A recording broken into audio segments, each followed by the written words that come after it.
The Sunday Mirror now, and some good news for women like me, Diane. Oh, for goodness sake. So the headline is transgender athletes to be allowed to compete against women in new world athletics rules. So sports chiefs are all now having to come up with sort of their stance on the trans athlete and where they fit into their existing categories. And World Athletics have been doing their consultation, and this is a confidential consultation which has been leaked. So let's just underline that. This is not what they're going to set in stone yet, but this is what they've been chatting about.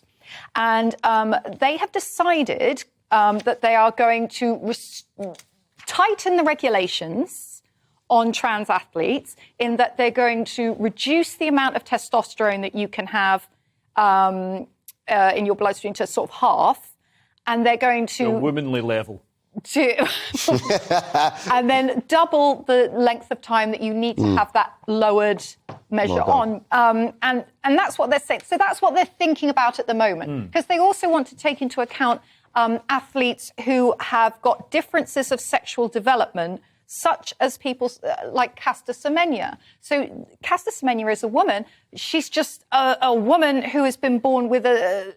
I don't know exactly what her thing is, but I know that she is a very powerful woman with a lot of testosterone. She's got through a genetic difference. She produces more testosterone than your average Sheila.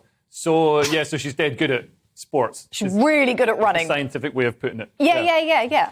And so that's what's happening here. But of course, this is relevant because there are lots of different sports who have decided to take a different road. Like, for example, I think it's the triathlon that have just changed the name of the men's category to open. So it lets anybody compete in that category. So, Dan, what do you think of this? I mean, isn't there a risk that women's sports, if transgender men are able to compete in them, and to be a transgender women are able to compete in them, and to be a transgender woman, you just need to say, I'm a woman, in Scotland, for example. Isn't there a risk that it'll just become a sort of retirement community for mediocre male athletes? My God, I'm just terrified to even talk about this, mate. It's absolutely, it's mental, isn't it? My thinking is, and this might just be a really simple way and a dumb way of putting it, but why in the first place would they have put men and women separately in these things to compete if they didn't think that there was a difference in fairness? Yeah. And look, I'm not looking, if they let this happen across the board, I'm not looking forward to the boxing.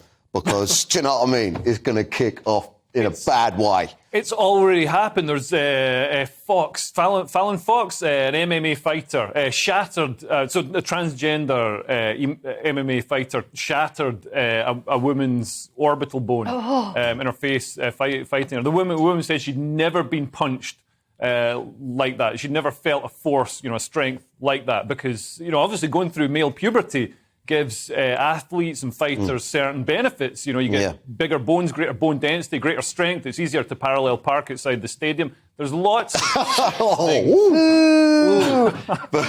It's not just, but it's interesting because it's not just about testosterone, but that's what they seem to be taking it to. Right. Testosterone in the amount of testosterone in the length of time that you're on it, but there are other factors which this consultation doesn't consider, but it's not in stone yet. Well, like the development of your body, the bone prior density, to the transition. Why don't they just have like a transgender division or like a non-binary or whatever? Like the Brit Awards. That worked great. Yeah. Anyway,